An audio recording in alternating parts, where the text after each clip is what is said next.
We're going to do a little bit of a different program than we did last night, in that behind me, we're going to be showing the images, both art and manuscript images that appear in my books.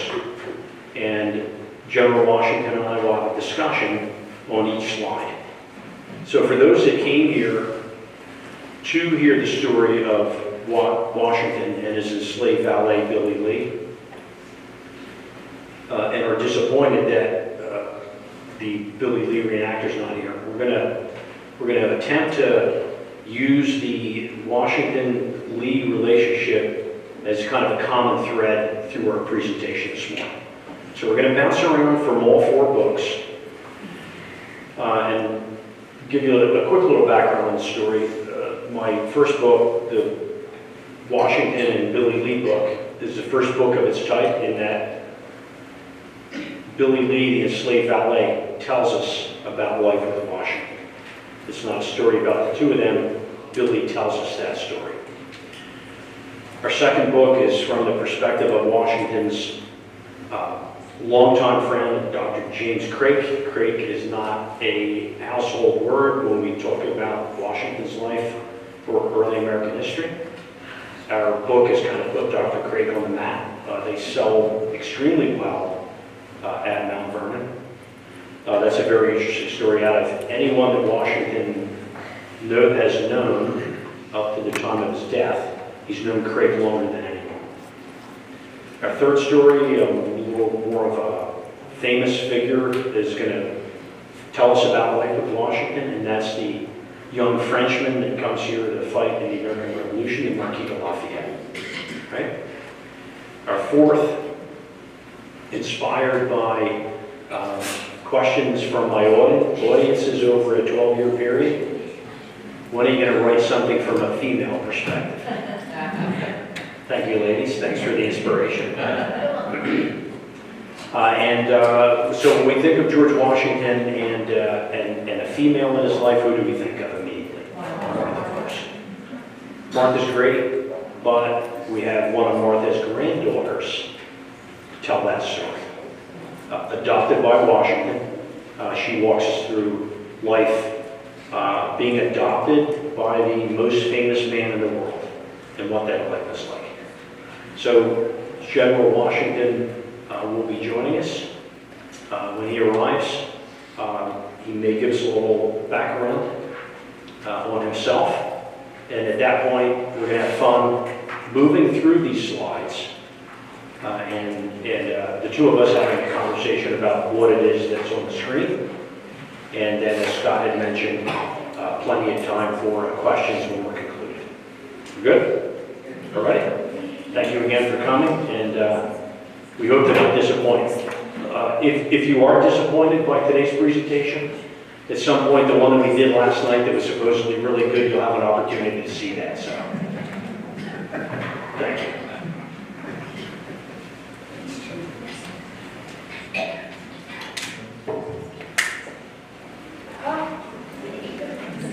Hello, Justice. I met the young fellow out in the hallway, young Justice. We had a conversation, and he commented on the delightfulness of my outfit being slightly outdated. And I appreciate it, Justice. You are correct. It is a bit old-fashioned and outdated. You are not wrong. For those who do not know me, George Washington at your service. Delighted to be here with my friend, Mr. Finegan, as well as each and every one of you. I hope we are here to have some conversation. Does that sound good? You don't seem so sure yourself. Are you ready for some conversation? You don't have to talk much. I will spend most of the time talking at you. Good. I thought it would be worthwhile to tell you a bit about myself and about why I'm here, and then we can move into the plan our new friend here has. But before we do this, I would like to ask your permission to relax a bit. I am currently in a position of formality. I'm wearing, of course, a uniform, and I would rather speak to you not as a general or a military man, rather as a friend of yours. So if you are willing to allow me, do I have your permission to act as your friend this year? Do I have your permission? I have your permission. I like your story. Although you will consider it by yourself. Good. I will then, because of this, relax myself as I would if I were at home. And we all can engage in some conversation together instead of with the one-time President of the United States or the the general of the Continental Army, or the colonel of the Virginia Regiment, or surveyor of the frontier. I've had a lot of careers. We can have some conversations simply as His Excellency, Mr. Washington, and each and every one of you. Does that sound good? Yeah. Which side are you supposed to sit here? I just ended up walking here and stopped. I did not need to take the seat for me. I apologize. It's mine now. I think it worthwhile, especially since there's young people in the room, to tell you a bit about myself. So we can begin this conversation on an equal footing. How old are you young people? Just general age. 11, 12, 13? How old are you? 10. 10. So very close. 15. Very close. So between what? 9 and 12 or so? Is that a fair assessment? Yeah. Good. 11. So, for each and every one of you young people, this is an important aspect of my story, and this will be good for all of us. I was born into Virginia in the year 1732, a long time ago. And as I was born into that world, I was born into what we would say a certain level of privilege. When I say privilege, what comes to your mind? Anyone, doesn't have to be anyone wants to deal with those. When I say privilege, what do you think of? Money, education, food, having ability, having things to access. Good. What? Yes. What you're allowed to do and not What you're allowed to do or not to do, maybe what you're able to do or not to do. Yes, Justin. co-publish what is fluency automobile privilege. The ability to travel, perhaps, to your own desires. Good. Privilege is all these things. Now, in our society, there are two basic levels. There's actually more than that. But basically, essentially this. Those who are born free in our society, meaning they are not enslaved. Those who are born free, there are two divisions. There are those who are born what we call to work, and there are those who are born to privilege. Privilege, of course, meaning you don't have to work for a living with your hands. Typically, other people do that work for you. I was born into the privileged class of our society, but not at the top of it, toward the bottom of it, which sounds a bit complicated. It was made more complicated because when my 11th birthday came, so not too much later than all of you, my world changed drastically. I was a gentleman of quality. My father had raised me and my siblings with the ability to serve our country, serve Virginia, make something of ourselves, and then at 11 years old, my father died. Quite suddenly. Now, you all, I'm assuming, are in school. Yes, not now, but you go to school, you're being educated. Yes. When my father died, my education stopped. Because when he died, the property that my father had amassed, which was not a great deal, but it was enough, was split between my elder half-brothers. The law at that time said that the eldest inherited almost everything. So my half-brother Lawrence, my half-brother Austin, got all the land and property and people who worked that land. I got a very little bit of it. I was 11, as I said. My mother then had to raise me and 4 younger siblings by herself. She did not remarried. And if you learn something about me, I have a bit of a temper. Not right now, you're fine. But I have a bit of a temper. And so she had to raise me and 4 younger versions of me. That was a lot. Did any of you ever get excited and not pay attention to your parents? Yeah. That was me, but all of you combined. I was very energetic at a young age. In fact, so energetic, I should give you a story. I would at times, when my mother was not paying attention, go out to the Rappahannock River nearby my house and go swimming in that river, leaving my clothes behind. And then, while that childhood story went on, I learned that it was not a good idea to leave your possessions on the bank of a river because 2 ladies came along. They weren't ladies, they were working, but they were both servants, indentured servants, came and stole my clothes and money in them. And I had to walk back home by myself. What did I had a shirt. They didn't take that. It was a long shirt, so it was at least somewhat covered, but it was a little awkward. Those 2 individuals were eventually caught, the money was returned, but my embarrassment was not. I was very embarrassed by this. My mother told me, don't do that ever again. Don't go swimming in a river by yourself. It's a bad idea. And if you do, don't leave money in your pockets. So, when my father died, things changed for me greatly. I didn't go to school any longer. My education ended at the age of 12, meaning no more education than basic reading and writing and what you would know as mathematics. That's all. And also, because of this, money became very tight to my family. I at a very early age. We did not have the same financial ability and stability that we had previously. And so, my mother began to train me in a few things, virtues, which are, virtues, proper ways of behavior. And the virtues that she instilled in me were on one simple concept: obligation, responsibility. What's the better word for it, for all of you young people? Things that you needed to do because of who you are. Any of you, I'm sure some of you have younger siblings, and as the eldest of your family, sometimes there's pressures put upon you, right? That you have to take care of your younger siblings. The same thing was true for me. I was expected, because I was the eldest of my mother's children, to behave with responsibility and obligation to my family. Which means that though I was only 11, very soon I would take over running my mother's household. It was expected that I would do everything to make sure that we were taken care of. Like I said, money was a bit tight at times. It was not always easy. We didn't have food on the table sometimes, enough to feed all of us. Not just myself or my mother's children, but also the over 30 people who were enslaved on our property with us. We didn't have a regular property. It was very difficult at times. We at times began dressing wigs for other people to make money just so there could be food on the table. One reason why I don't wear wigs throughout my entire life. I had to do it for other people. So I became at a very young age a surveyor. We'll talk about that in a little while here. You all know what surveying is? You older folks do, I think. The younger people, you know what surveying is? Measuring land for other people. Basically, it's a way to make money. So at a very young age, I became a surveyor. And that eventually led to me being a soldier. And that eventually led to me where I am today. So now you know a bit about my early days, a bit about myself. And I think now we can turn to our conversation. And we'll go through, as you said, the images you would select, have some discussion, and then eventually turn to some questions from all of you.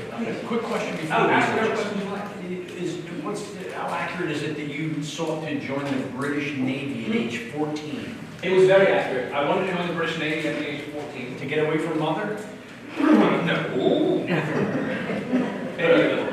At the age of 14 years old, you have to understand too, I was the third eldest of my father's sons, which means, again, Lawrence and Austin got all the land and property. I was the eldest of my mother's children, so the obligation to ensure her family was required of me. I had to behave in certain ways.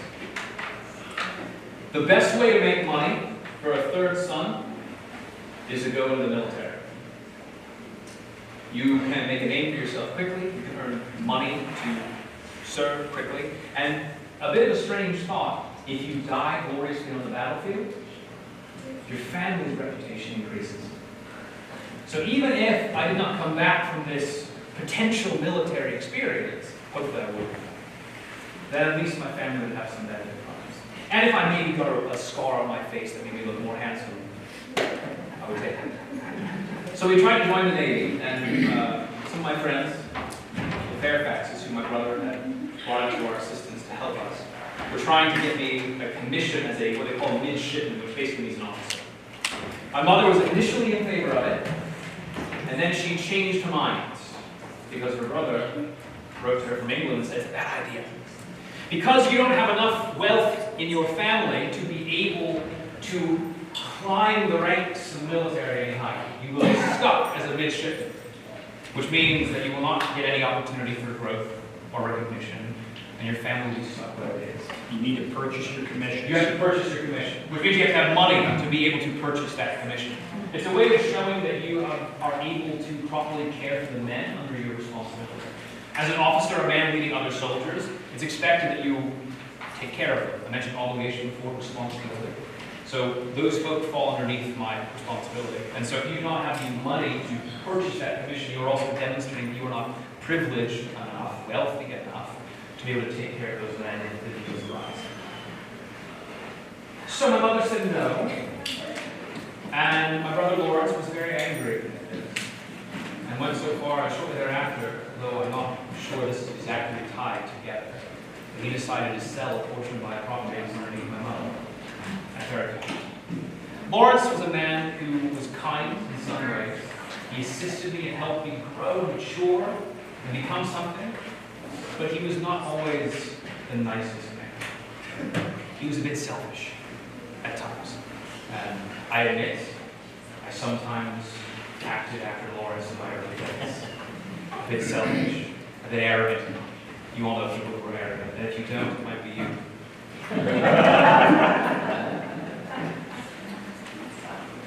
But yes, you're not wrong. So that's where I moved away from the Navy. So surveying came in, Which we're gonna talk which we will about. discuss. So General Washington, Sir. if you will allow me, Please. I've written books about you. I'm sorry to hear that. I hope you approve. I'm sure that would be delightful, as long as I speak truthfully and not overemphasizing any of my glorious positives, nor underrepresenting my negatives, of which I have many. I'll allow you to be the judge of that. Thank you. We are going to walk through your life using the art and manuscript images. So manuscripts being letters that you've written, or letters from others that in some way pertain to your life. And highlights in your life that we thought through the books that we wrote, those art images would jog your memory in some way. And that you would be able to tell our friends that have gathered with us here today what your recollection. So let's begin. Very good. We are going to begin with the covers of the 4 books in chronological order, the way they were written. So Colonel Washington and Me is your enslaved valet, Billy Lee, telling us the story of your life. So I'm just going to jump through these covers and then we'll take it from there. Sounds good to me. Our second book is "'Tis Well, The Life and Death of George Washington," as seen through the eyes of your good friend, Dr. Craig, longtime friend. Very well. The Marquis de Lafayette, the 19-year-old Frenchman, 19 when he arrives here in the colonies to fight expressly at your side during the American Revolution, and ends up being an adopted son. Never having any children, Lafayette would consider himself a son of yours. He's going to walk us through your life as well. And a little closer to home is your adopted granddaughter, Nellie, one of your favorites, walking us through your life as well. So let us start with, I think, yes. An appropriate place to start. Some of you probably know of my enslaved valet, William. You've heard of him. You might have heard of Billy. Billy Lee is an individual who came into my life at a young age for him, but not a young age for me. I mentioned before, I was born into a certain level of privilege in our society. Not here with you. Many men born into our society, and women, ladies and quality, especially the higher tier, have a custom of, since their childhood, having an enslaved man or woman with them at all times, assisting to their basic needs, assisting with getting dressed, with their clothes, with cleaning, with traveling, with visiting places, with them all the time. I did not have this growing up. I did not have a man or woman, rather than a woman, but I did not have a man with me permanently the way even my wife and children did. So when eventually my world changed after several wars, well, one major one and a few smaller conflicts, my position in society had changed significantly. From when I was young, again, I told you I had a straight and claw, fine connection for myself. When my position in society began to elevate, when I went from being just a surveyor, just a soldier, but turned into a member of our government in Virginia, the expectation that society had of a man in government was that they would behave a certain way, that their world would look a certain way, that their presentation of themselves would be a certain thing. And it was expected, therefore, not by anyone saying a word, but by the pressure of people's stares. I think some of you may know a bit about that. When you are in a place and people look at you and they think, well, I can't believe they wore that today. It's exactly the same sort of thing. But this case, in the fact that I did not have a slave with me at all times. So my wife and I had conversations a great deal, and we decided that it was time to purchase 2 individuals, William and Frank Lee, their brothers, who would be trained in our house. And what this allowed for is it allowed for my wife's individuals, her slaves, to remove themselves from direct responsibility, and then my property becomes to take their place, because it was not necessarily a good thing from a visual perspective that my wife's people from her first husband were the ones running my household. The question of, is he taking advantage of the situation, would be raised. And so these two young boys were the two that we were brought into the house. And I say young boys because they were between the ages of 13 and 16. They were very valuable. 65 pounds on one hand, 50 pounds on the other. They were young, which meant that they could be trained the way we desired them to be trained. They were a mixed parentage. The last name Lee should tell you something. Their owner was John Lee. When he died, his wife wished to no longer have them in the house, as she was about to remarry, and shortly thereafter the two Lee brothers were a part of our family instead. Draw whatever conclusions you wish. But these two young individuals we trained to behave as we expected them to behave in the house. And you have to understand, when it comes to slavery, I must be very clear on something. I was born into a world where this was common and expected. In fact, it was considered my moral obligation. The Church of England, you all have heard the Church of England, the church that combines and controls all of North America. This church, in the 1730s, the years I was born, said that it was the moral responsibility to enslave Africans for the salvation of their souls. And so this was, in many ways, my civic and moral responsibility. So these two boys were brought to our house, and I honestly, we confess here, I did not know what to do with William at first. I had no experience with a boy really, at my beck and call. You all have met children before, some of you are children. Children have a habit of asking lots of questions, don't they? Lots of things to be doing. Your hand up like that. Good, I like it. I like it very much. This is good. Children have a habit. They have curiosity. They want to know things. Whether they are enslaved or free, it doesn't matter. Children are children. And so him at my side, at times, was challenging. Because I was accustomed to doing things a certain way. I was 39, 40 when he started being my valet more directly, or began being trained in this. And I was used to being on my own and doing things the way I like them to be done. And in case you have not learned anything about me, I like things to be done a very specific way. If it's not done the way I think it's to be done, it doesn't go very well.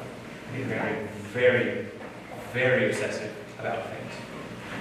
Why are you crossing your leg to the left? I'm teasing her. It's not matching her. So she faces the seat over the right, over the left. This is impossible. See, I'm trying to speak to these people again. I'm teasing you, obviously. But still, see, thank you. Good, you fixed it.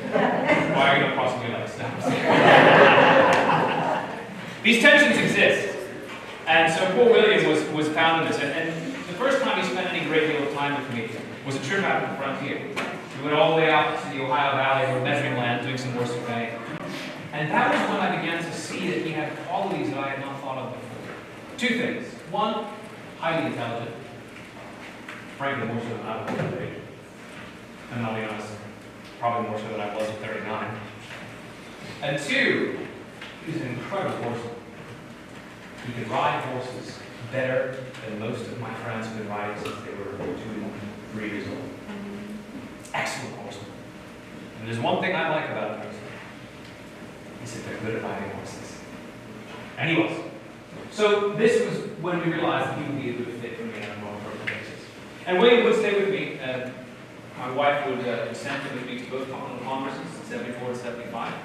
He would also be sent with me to the war, revolution. And we grew close over that time. Very close. Strangely close. On my part, there are two people in my world who know me better than anyone else. One of them is my wife, and the other one is William Lee. Now, would I say we are friends? I see him fondly and in a friendly way, that is true. Would he see me as a friend of his? I suppose for his part in a way. But there's always a tension that exists with a master and a slave. As close as we may be, at the end of the day, my word is law. And William knew that. And he knew that there was only so many times that he could question that authority before my foot would be put down. and my word was enacted. So perhaps to ask me if we were friends gives you an incomplete perspective. I'm sure William, were he able to be here, he would have provided more complexity. That you can be friends with someone, but at the same time know that there will never be a true closeness because of the position that society and I have placed in. We'll talk more about William and I have, but 8 years together might change that. 8 years may change. You're not home. So, the first image in our Tiswell, Dr. Crick. Yes. His reminiscence of life with General Washington. Tell us a little bit about that special friendship you had with a Scotsman. You're an Englishman. There's a little tension between the two. Just a little. He's trained for battlefield surgery in Scotland. Comes to North America, and the two of you, if you allow me to say, became fast friends under horrible circumstances. Dr. Craig and I met in 1754. I was 22. I had recently been appointed lieutenant colonel of the infancy of the Virginia Regiment. The details aren't really that important, but it was my first military command. I was about to engage in battle for the first time. Dr. Craig was to be a surgeon in the regiment, assisting us in care and providing medical assistance. And when I say a surgeon and having him present, you can understand something very, very clearly. That was a rare thing. You all know doctors, I'm sure, in your own society. You have doctors who take care of you. And as I've been led to understand, there's a rigorous course of study required to become a doctor. You can't just become a doctor because you say so. You go to school, you can learn, you can practice tests, etc. In my world, to be a doctor, especially in Virginia, guess how much study you have to do? What do you think? Is that a none? You say a lot of study? It's the opposite. You must be no study to be a doctor. Now, if you want to be a doctor, if any one of you wish to be a doctor, you can simply go to a storefront, buy a sign, paint your name upon it, place it upon a wall, and say, "I'm a doctor." Would you trust that doctor? No. No, good answer. Very good answer. Yes. Was this a problem? Absolutely. So to have this man, Dr. Craig, though he was Scottish, not trusted by very much, though he was Scottish, that he was a trained, not just doctor, but a trained surgeon, meant that if people became ill, he actually could take care of things. You wouldn't have to worry that he might make it worse by trying to make it better. So Dr. Craig and I met in 1754. I was very young, and believe you me, we needed a doctor. We needed it very badly. I was engaged in 2 small skirmishes, one that we won, the other that we lost badly. And in the course of those skirmishes, 75 men were wounded, soldiers of mine. I will not go into great detail because, again, there are young people present, but wounds of the weapons that we were using are very severe. They cause a great deal of damage. So having him present saved many lives. Of those 75 men, more would have died had he not been present. But when I learned something very important about Dr. Craig in those days, I learned that the principle, the idea that he carried with him was a lesson that I would take with me for the next few years. Specifically that men in leadership, men who are officers or doctors, the care for those who are underneath their responsibility matters a great deal. You all have teachers, you all have people who assist you and train you and take care of you. Those who are taking care of you, like your friends standing behind you, their responsibility is to make sure that you are taken care of properly. And that is what Dr. Craig began to teach me, that though I was born to a certain level of privilege, I was born to wealth and connection, and had people listening to me and expecting me to do things for their family, it didn't mean I was going to be good at it. I had to learn to take care of people underneath me. Dr. Craig was the first early example I can point to who showed me this. That the soldiers, though they were not of wealthy families, still needed to be taken care of. And those lessons that he and I experienced together will continue for the next many years, 40 plus years of our lives.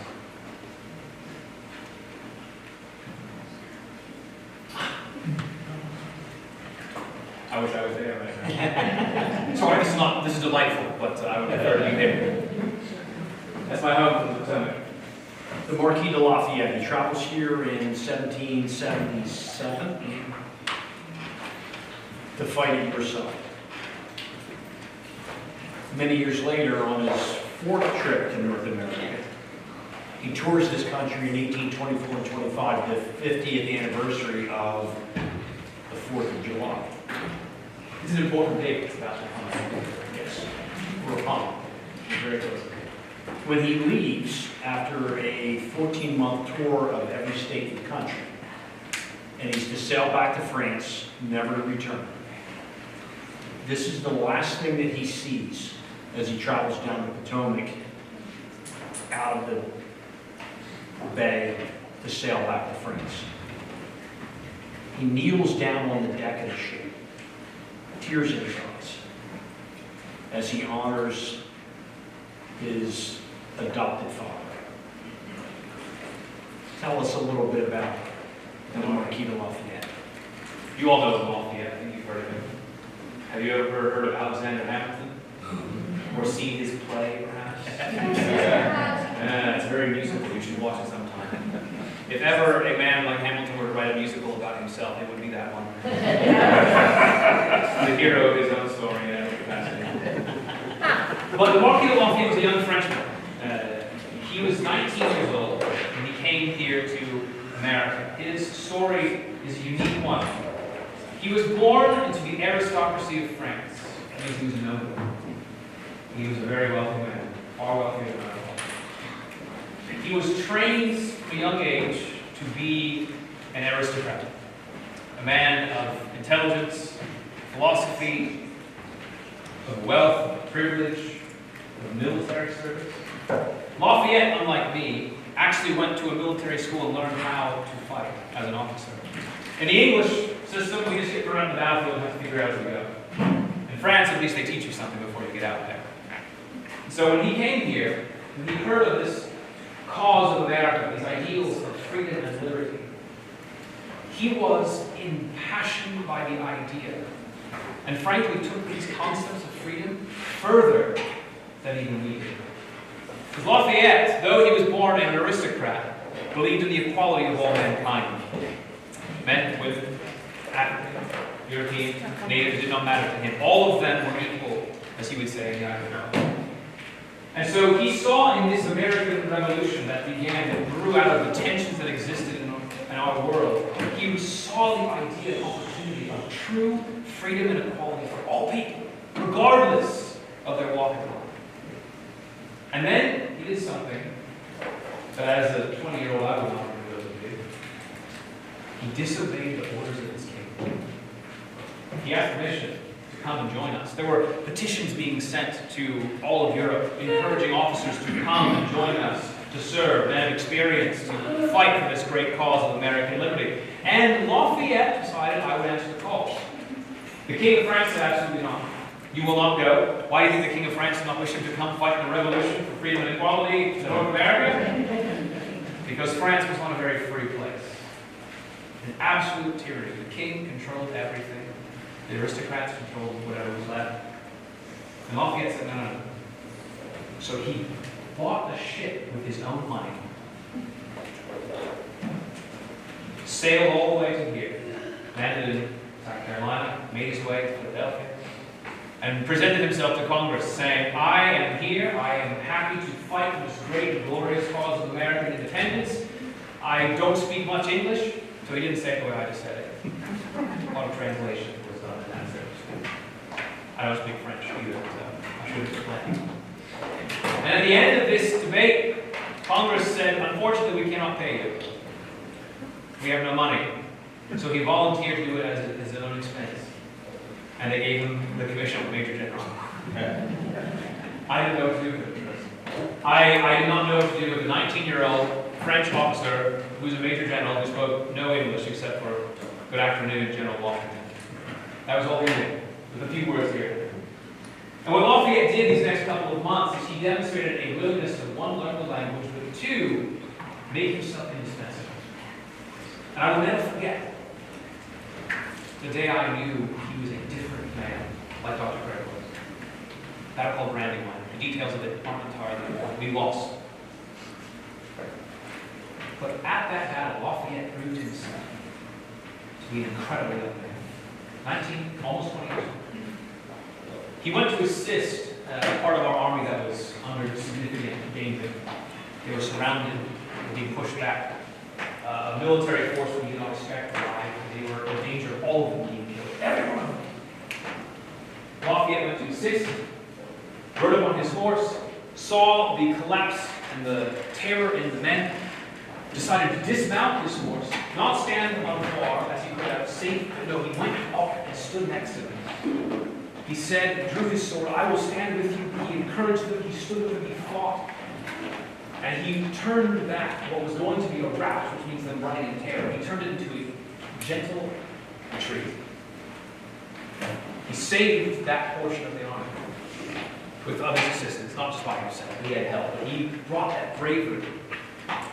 A man who did not speak much of the language, they followed him because of how he carried himself and the care he showed to them. Got back on his horse, and as he was riding back to our camp, his leg began to hurt. And he was shot. And he didn't even realize it until he left the battlefield and saw that he had been wounded. By this point, the young man had so much grown in my affection that I sent my surgeon to take care of him and said, what was it? He read the letter. Take care of him as if he were my own son. Fortuitous words, because he would become like that son. He would be indispensable. He would support me, whether he was here in North America or back in his home in native France. He was always ready for a joke and a smile and a laugh. And he and I became so very close that when their own revolution in France started, and it did, it was a bloody revolution, horrific excesses, destruction of families, women, and children, he sent his own son to be raised in my household, to keep him safe from the violence of the French Revolution. Meanwhile, he was imprisoned in Austria because he was considered a radical by the European governments because of his ideas of freedom and liberty for all people. That's a bit about my connections to Austria. What was his son's name? His son's name, a very good name, George Washington Lafayette. And your friend Dr. Craig, I think, has 9 children. He does. He has a son that serves as a secretary to the president, and his name was? George Washington. Great. And you adopt 2 grandchildren. I do. Eleanor Nellie Parkus, she tells one of her stories, and her brother. Yes. And what was her brother's name? Oh, George Washington Parkus. It was strange. I think we get the point. We get the point. When I was young, I was the first George in my family. There were no other Georges. Named after King George II. And it's amazing that after I became mildly important, everyone began naming their children George. This is what it is. Trendsetter. Yeah.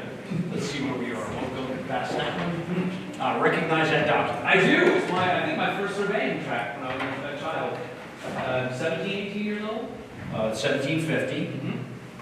So that would mean I would have been Here we just are. turned 18. Your early signature. Yeah, it grew better than that, right? So you handwrite the description of the property, and then you draw the plot itself. Not too bad. I think it's all right. So you start at about age 16 with Thomas Lord Fairfax, 6th Lord Fairfax, cousin to your neighbors and close friends. And your exposure during that 2-year period, executing 190 of these surveys, your exposure to the western counties of Virginia allows you to then go to the governor who is seeking assistance in that region and make the contention that you're the man because you've been there. Because I traveled the frontier a great deal as a surveyor measuring land for the people, it was believed that I would be able to assist in warfare against the French and their native allies in the frontier. So when that war finally broke out, my surveying experience, my connections to Fairfax's, brought the position necessary to cause me to lead properly in those ways. At least I thought. And it came at a great deal of personal cost. My first trip to the frontier was not the best in the world. 1753. I'll tell the story later. I'll be very brief in the story, I promise. To kind of highlight to you the complexity of being born to a position and therefore thinking you're going to be good at it, mixed with the actual reality of the world.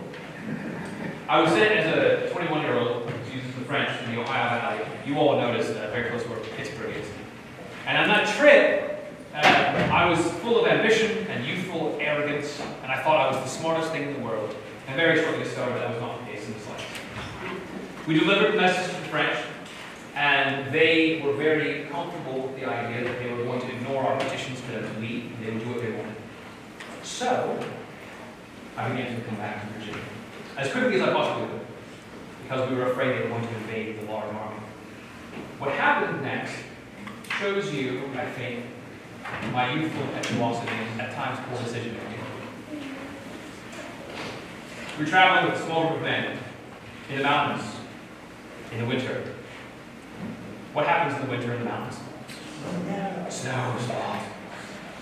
So we had horses with us so they could carry our weapons and baggage and ammunition, etc. And then it began to snow. And guess what? Horses eat a lot of. Which is covered by the what? The snow. So we had to leave the horses behind. Mistake number one. Now we left some men with them to take care of them until the snow stopped. They would continue on after. But that was mistake number one. Remember, 21 years old, not sure I was going to do a good job, but convinced that I would. Convinced I'd be successful. Here. As this continued, as this trip continued, we left the horses behind with the men. I made my second bad decision. We got lost. Because I had not traveled in this part of the backcountry before. I've been all over the backcountry except for this one place. We got lost. Badly. We began going in circles. And then I made what I thought was a good decision. Asking for help. The first time I ever asked for help. It's not true. And if I'd done anything about literature through an education that I had not had, I would have heard of the concept of foreshadowing. You all know this idea of foreshadowing. We asked for help in a town called Murdering Town. Not a good place to ask for help.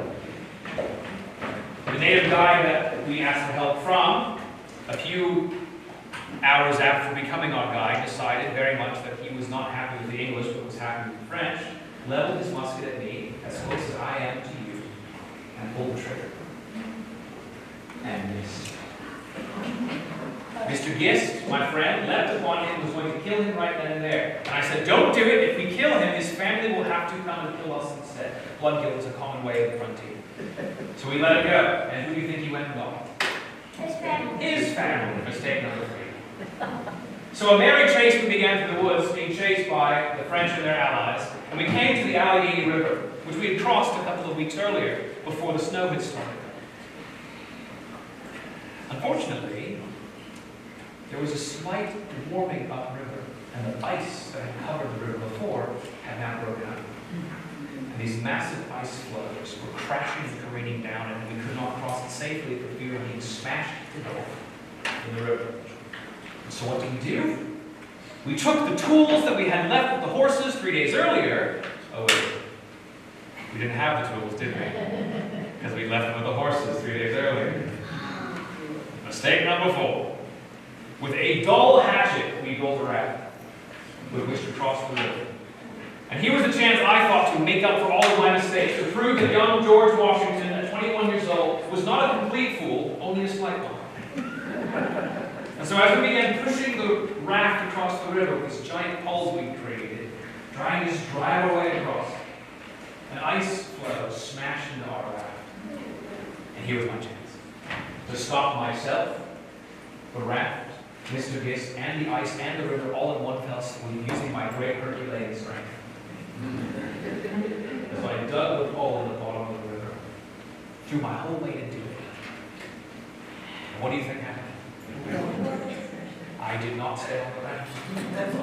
I fell into the river and went underneath the raft into freezing water. You ever had cold water hit you if you get into a bath? Or you get into a lake or a river? It's cold. What's the first thing you do? You tense up. If you go underwater, you gasp. And what goes into your lungs? Air. If you're underwater, it's water. If you're in the air, that's what's supposed to happen. But good, you're right. You're on the right direction, but it's a little bit misdirect. That's all right. Into the frozen water, underneath it, gasp. Water into my lungs, couldn't breathe. All of my feeling and senses gone in an instant. Couldn't even feel my hands. By some miracle, my arm caught the raft, and Gist helped pull me on top of it, and we got stuck in an island in the middle of the river overnight. Couldn't make a fire. He got frostbite on his fingers and toes. His fingers froze. Mine did not. Harder than anyone. To give you an idea how cold it was, by the next morning, the river had frozen over completely again, and we crawled across it on foot. So if we just waited for 12 hours, and that was my first official responsibility in the frontier, and it nearly didn't go very well. How do you like that story? There it is.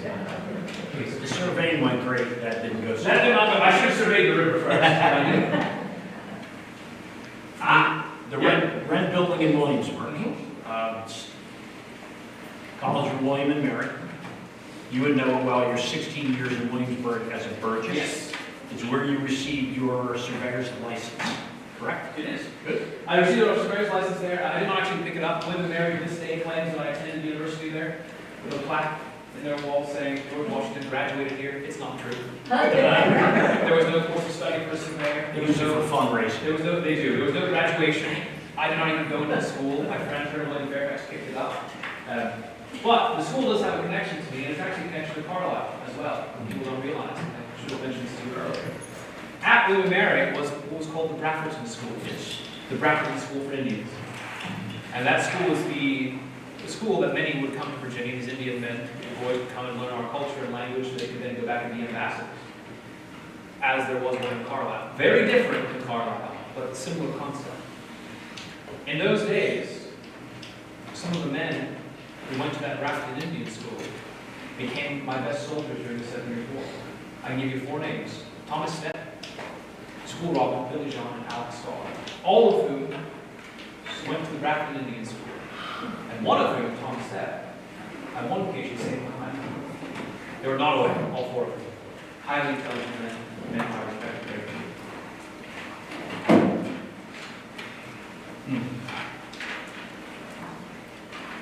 Are we premature? No, we can talk about that. The day after you pass, December 15th, 1799,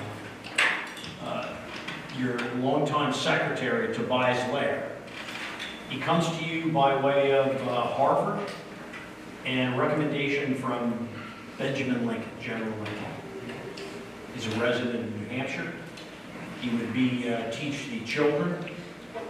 He was the first presidential secretary, all 8 years of the presidency. He's holding your hand on December 14th, moments before you pass. The day after General Washington's passing, Tobias Lair writes 12 letters, 12 of these letters, announcing the death of General Washington. John Adams, President of the U.S., still in the city of Philadelphia, receives the first letter. A good friend of yours you mentioned earlier, Alexander Hamilton, receives a letter. This is one of those 12 letters, of which only 4 known to exist, that describes your passing, that you were stricken with Quincy. It's up in here somewhere. And that your good friend, amongst 2 other doctors, but your good friend, Dr. Craig, is in the room. Mentions at the bottom your nephew, Lawrence Lewis, your adopted grandson, George Washington Parke Custis, who will be executors of your estate. They were all very close to me. My family, I won't go into great detail on this, but my family, you have to understand something very important in this juncture. My family and my friends, at the end of the day, are the most important part of my life. I served as a soldier, I served as a politician, I served in many capacities. But at the end of the day, those who I cared most about, my wife, my children, my grandchildren, my friends from years, Craig and others. And one thing I've always wished throughout my life to do the best I could was to care for those under my responsibility. That obligation I mentioned a long time ago. And that obligation and responsibility is a thing that is hard to quantify, but it is a bedrock of who I am as a person. and that all patience with my friends and family, even after death, is one that will continue quite some time. And hopefully those who follow after me will follow in my footsteps. Not many would, but I think the hope is that they will.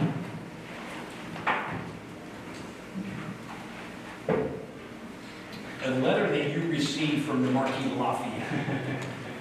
So at Yorktown, Lafayette tells you, I've got a wife and small children in France, probably in Paris, and I need to return.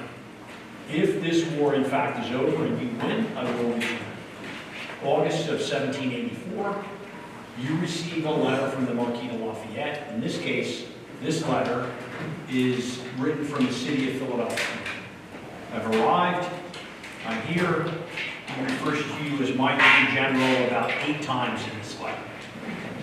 This is the address leaf of that letter, which you may or may not recognize. In somewhat faint, Lafayette's handwriting, His Excellency, General Washington, Mount Vernon, Virginia. He's writing perfect English at this time. And as you were in the habit of always doing, almost always, docketing the receipt of that letter, your handwriting, from the Marquis de Lafayette, August 1784. So in one view shed, 2 great men, of which I include you in that. That's very kind of you to say. The Marquis de Lafayette writing Washington's name, General Washington writing the Marquis de Lafayette's name. You were a meticulous record keeper. I was. Ironically enough, not good at keeping records of my friends' letters, especially when I was younger. When it came to personal correspondence, I had a friend of mine once write to me and ask, George, could you please remind me of what you said in your last letter? I've lost a copy of it. And I wrote back to him and said, I don't know what I did. I don't keep records of letters to my friends. I learned. You did after. I did after the war. After the 7 years war was over, I started keeping letters to my friends because I realized I had caused many problems by not remembering things that they had said. I recently came across a letter that you received, and the individual that wrote to you was kind of an arrogant message. And to let him know of your disapproval, rather than give him the satisfaction of another piece of paper, you responded at the bottom of his letter and wrapped it up and sent it back to him. Yes. As if to say, it's not even worth a new piece of paper being written on. Yes, that's not incorrect. I said I have a temper, and it comes out sometimes.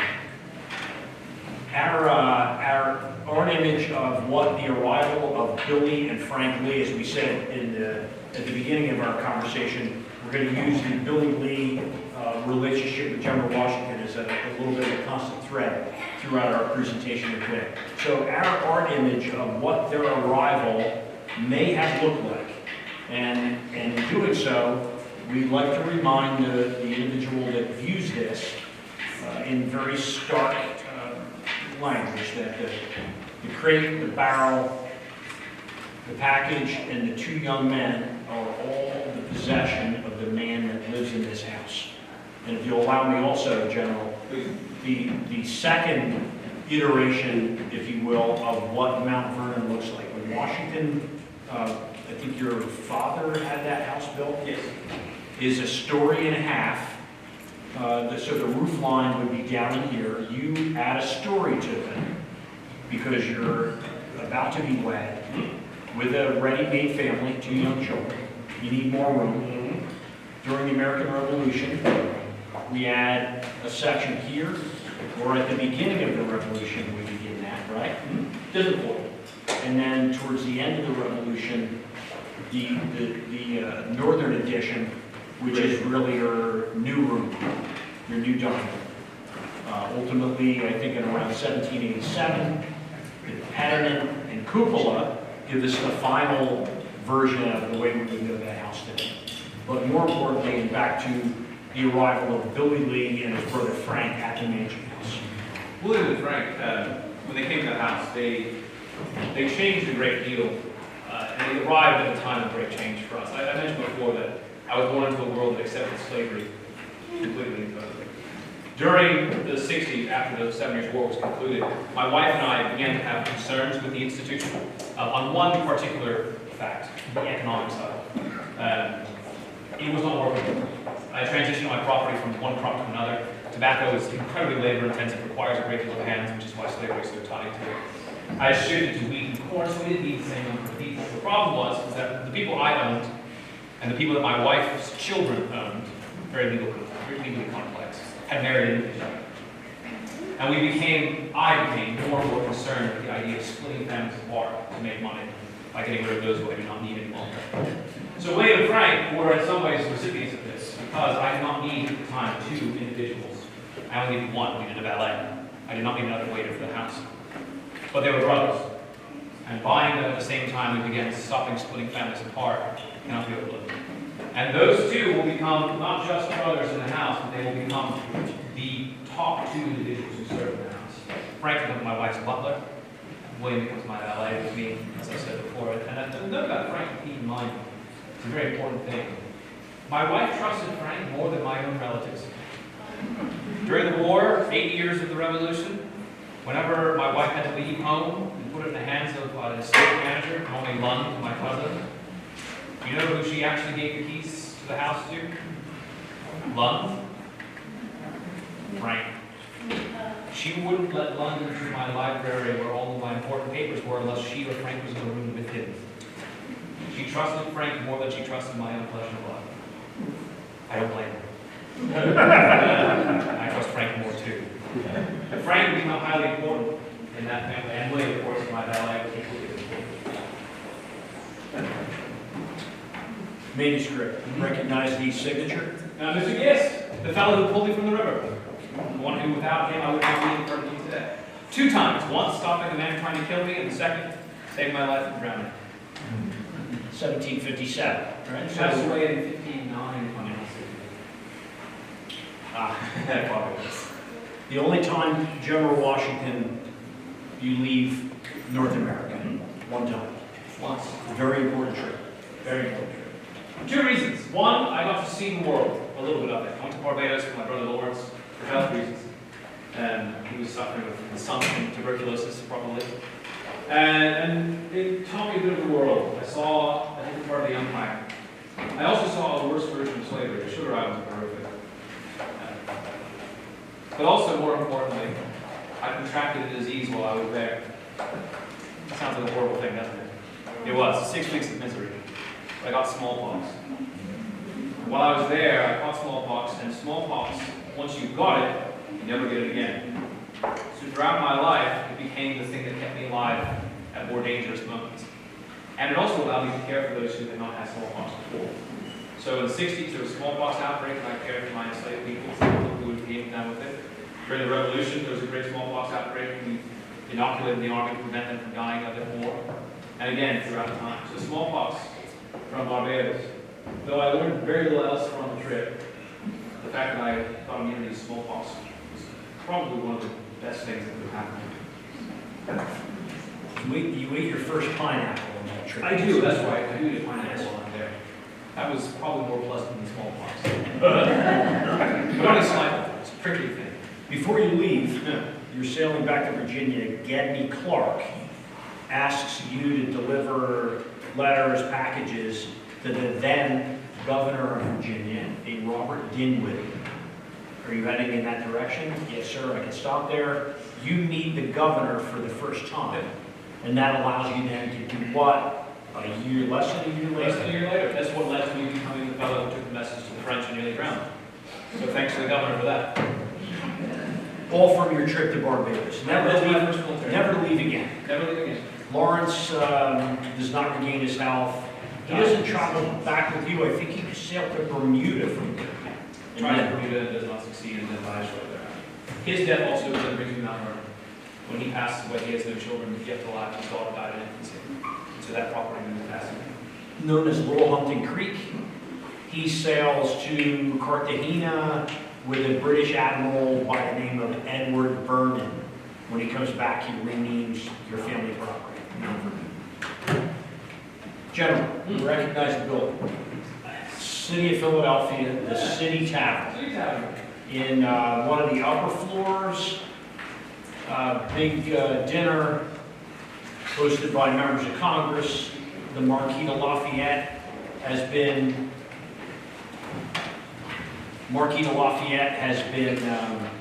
given a commission earlier in the morning, and later that night you all have dinner again. It was a profound experience. Perfect. I was thinking the exact same thing. I actually was going to take a moment while the Lafayette and I have dinner and suggest that we all take a short break for a few minutes and come back in about 5 to 10. So everyone can get up, stretch their legs, go get some water, use the restroom if need be, and we will enjoy ourselves here at, we'll say, 1:20, the last 40 minutes or so of our program. So get up, stretch your legs, we'll come back and have some questions and answers from that point. Thank you all. See you.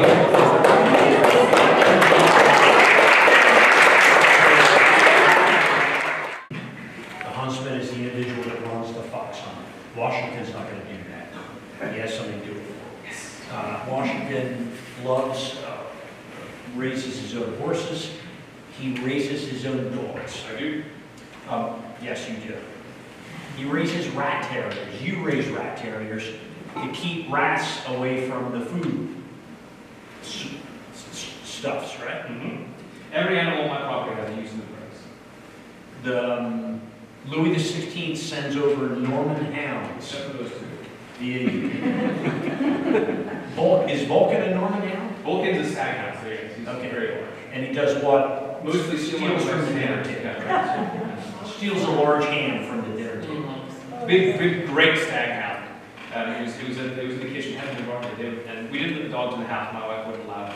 And so the thing popped in while Dawn and Lucy were not paying attention, ripped the hound off the table. And my wife hated it, and I thought it was hilarious. She made the ham, she liked it. But she oversaw it, and every lady called me was having some ham. Billy, our image, the house in the distance, and you and Billy ready to go off and on, right? We've had a great deal of time doing that. It was one of my favorite pastimes. To the point where I would take the dogs with me when I would go out on the farm every day. Not all of them, a handful. And if we chased a fox, we would stop what we were doing and chase after it for a while. Thomas Jefferson would refer to you as the finest horseman of his age. Mr. Jefferson was very kind, he says. In order to keep up with you on the hunt, Billy needs to become the second finest horseman of his age. And he did. He did. When the American Revolution rolls around and you storm on the battlefield, Billy's right there with you. He's normally with me very close on the field. Sometimes we'll be separate just for safety purposes. There's one story I remember, I forget which battle it was, I think in Monmouth, where we were on one small hillock with my officer and my staff, and we were observing the field. And some of the valets and other servants and other batmen, some enslaved, mostly freemen, were on a small hillock nearby. And I remember looking at them with their livery and their uniforms and thinking they made a very tempting target to British artillery officers.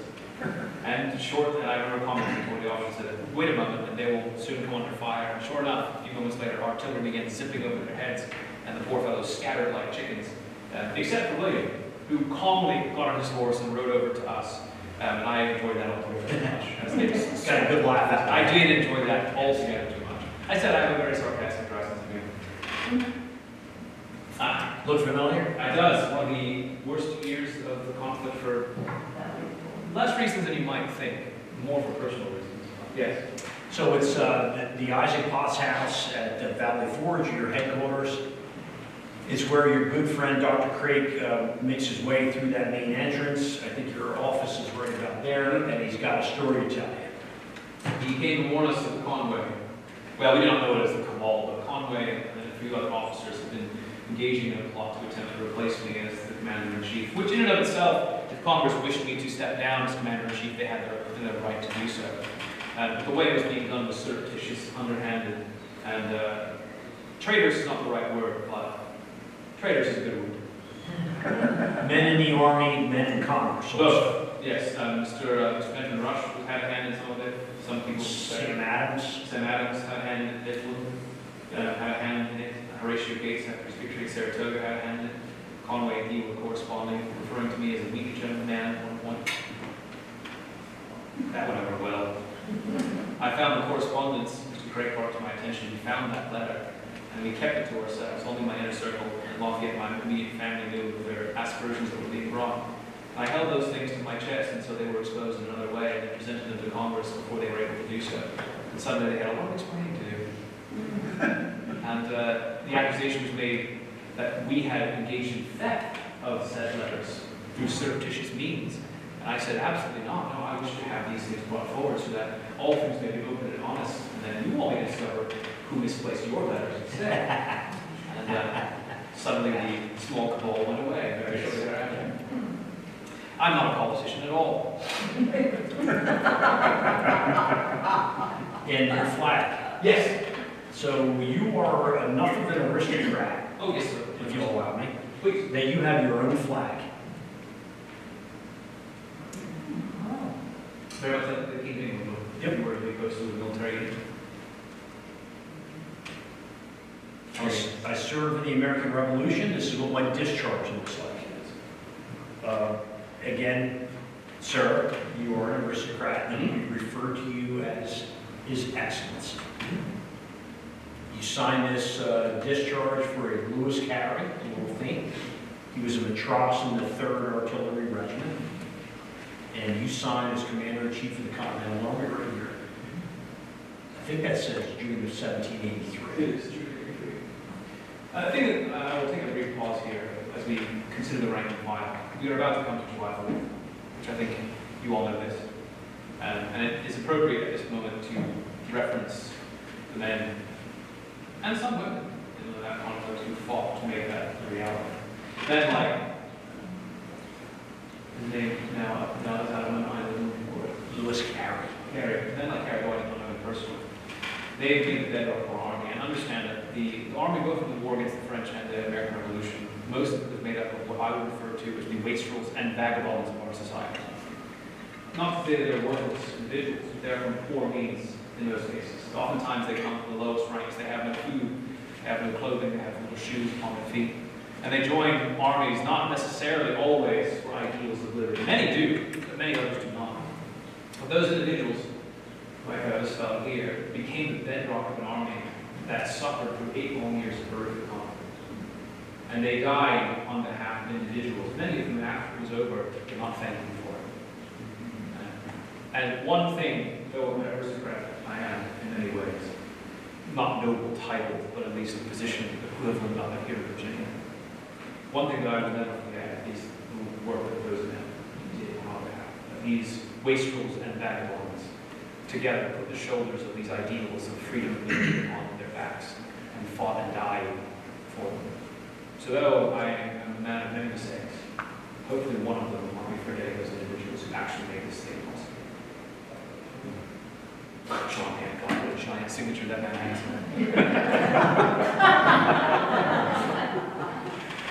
So if we visited Boston and have gone to Faneuil Hall, the one that you would see today is the second Faneuil Hall. This lottery ticket states the first one was destroyed by fire, and it was rebuilt by one of the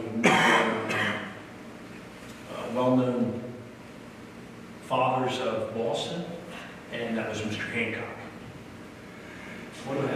There is a document that plays a huge role in your life, and that his signature is on. Yes. And that is The declaration.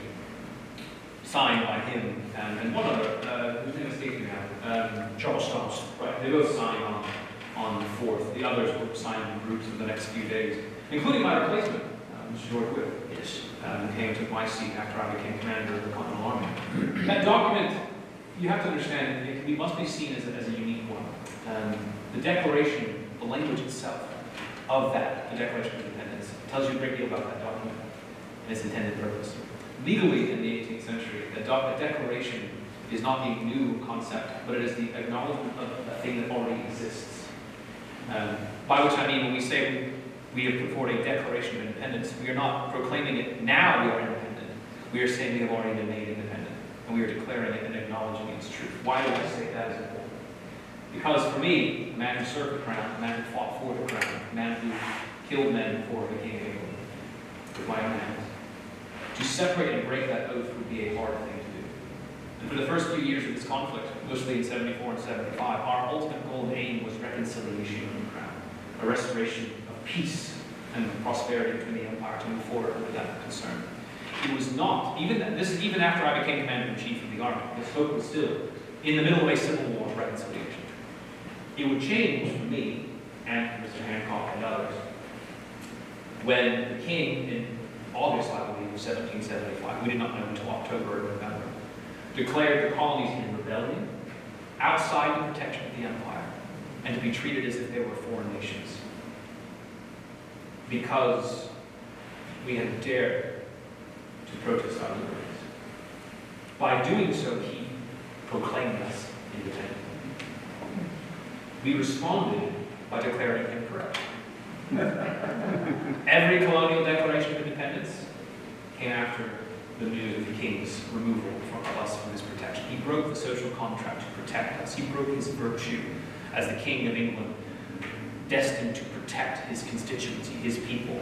That's the concept of the crown, to defend those underneath your care. Obligation, responsibility, we've been saying it all day. By declaring us out of his protection, he had broken that oath. We no longer owed him our allegiance.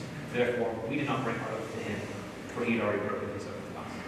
And that declaration was the proof text saying, we acknowledge this, and we will no longer consider ourselves part of the empire, not because we have left it, because it has abandoned us. In June of 1775, you're selected to be the commander-in-chief of the army, and your commission has whose signature on it? Mr. Hancock. Took over from Pete Randolph when he passed away. Yes, sir. One of my favorite. It's a good image. A house I'll never live in.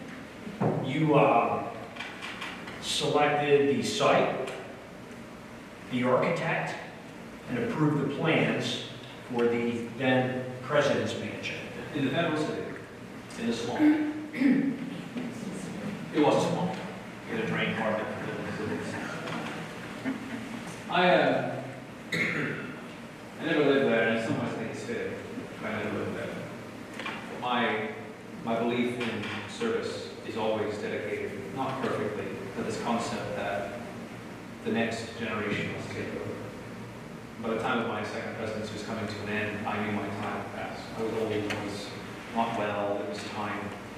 The country was more settled than it had been. Fears of civil war had mostly dissipated.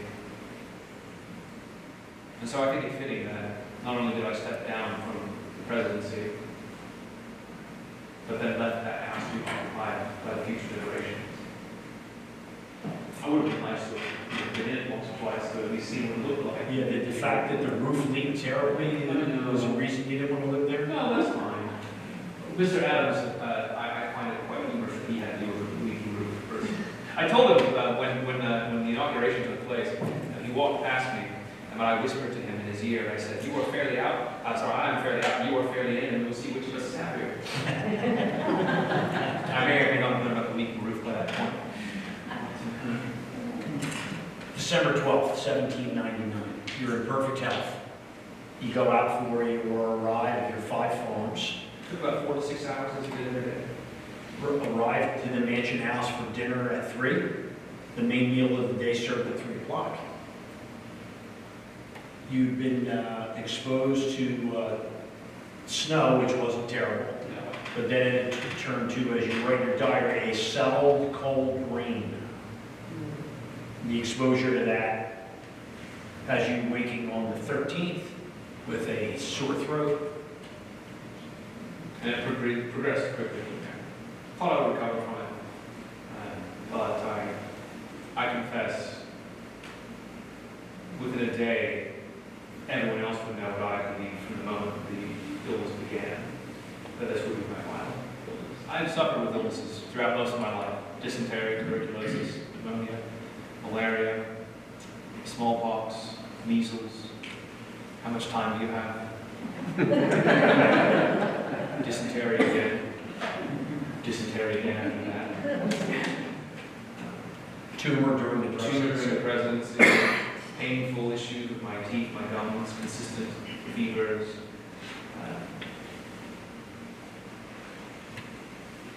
When this illness came upon me, I knew it was the last one.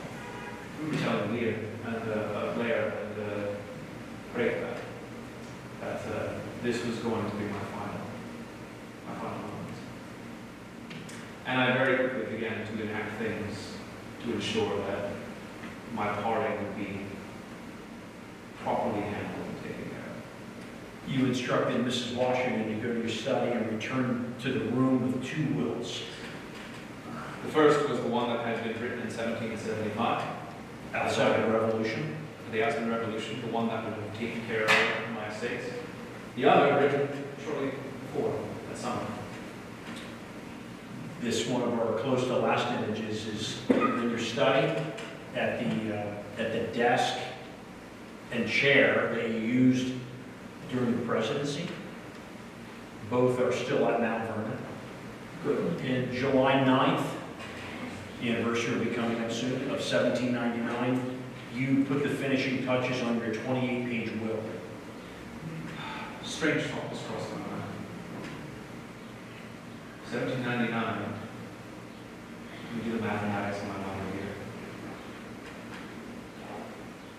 Be the 44th anniversary of Braddock's defeat. When I had nearly died and succumbed to dysentery, I told you, as well as watching so many of my friends and comrades give their lives. Fitting that I write my will the same day that so many of my friends shuffled off this morning. 28 pages, a lot of information. 2 important things. First, 2 very important. the first, that the entirety of the estate would be left to my wife, the dower estates, except for some personal property given to individuals upon her decrease in the past to various heirs. And the second, that I wish to free all of my people.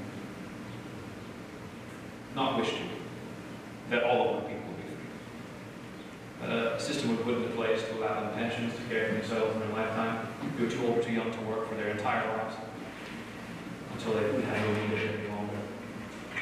And then William, my master, moving with me, he would be free outright of my life. Your other slaves aren't free until Martha passes, per your direction. So they would not, so she would not have to watch the families being ripped apart. 20 families. William, however, is free, the only slave to be mentioned by name in your will, the only slave to be given immediate freedom in your will. Due to his long and faithful service. His family had some significant tragedy. His brother Frank had married one of my wife's people, his daughter, Lucy.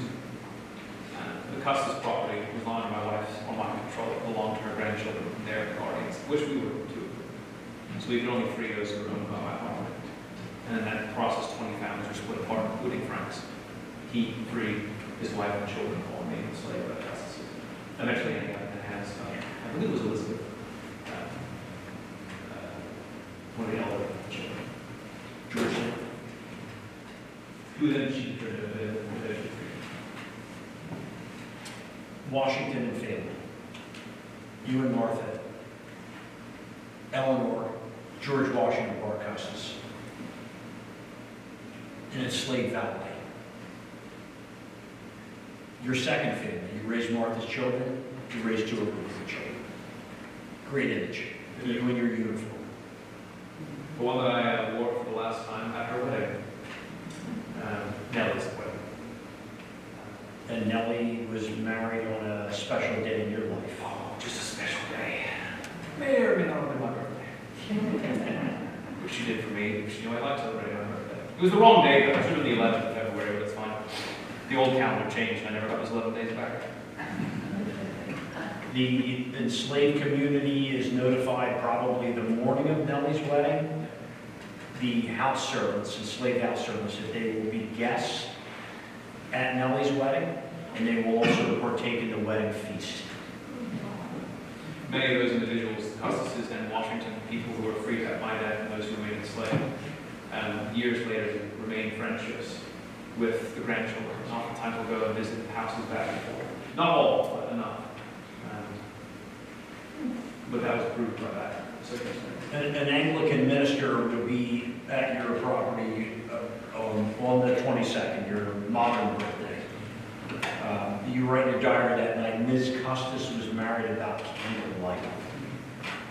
Our idea of what candlelight that night would have looked like. The dining room is illuminated, the coupe was illuminated. One of my favorite, probably my favorite image out of all four It's books. a beautiful house, isn't it? Anglican minister Tom Davis does Nellie's wedding before the year is up. On December 18th, he's there to do another service.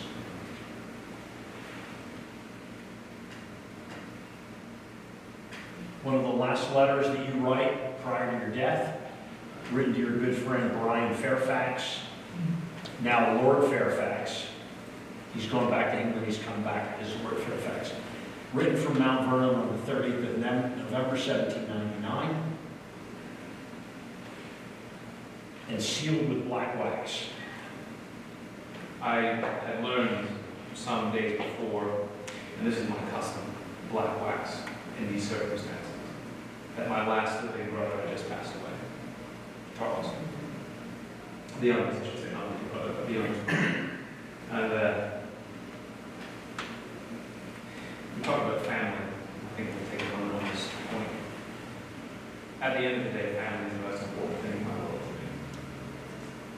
So my brother's death, Brian's unhealth, these things reminded me of when my wife's daughter had passed away, epilepsy in 73 in my arms, used blacking, and black wax on the legs, and a year after her death.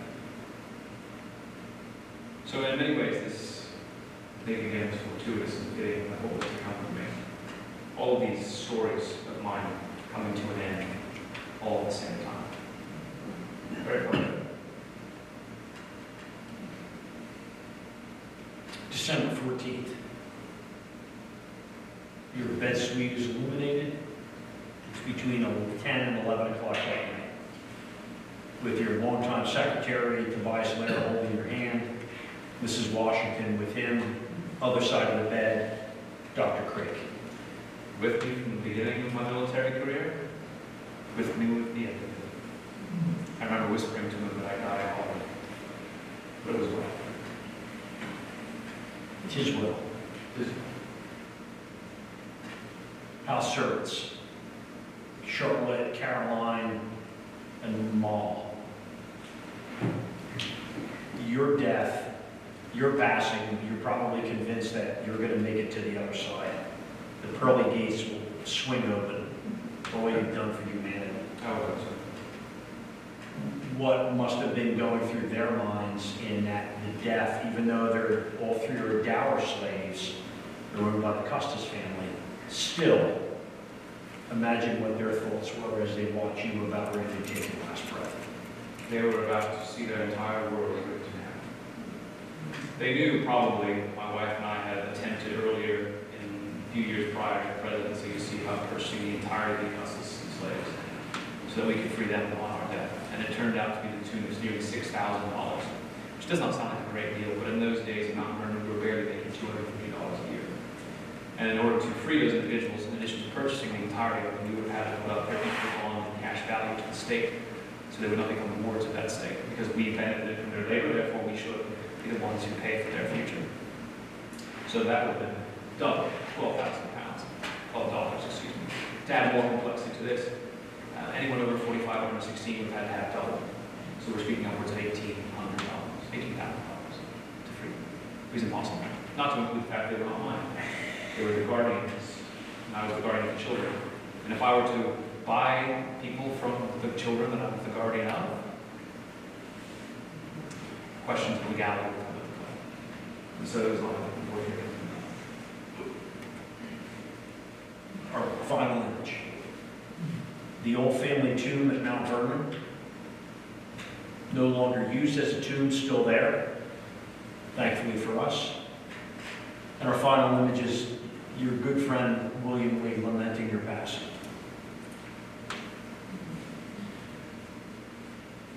I think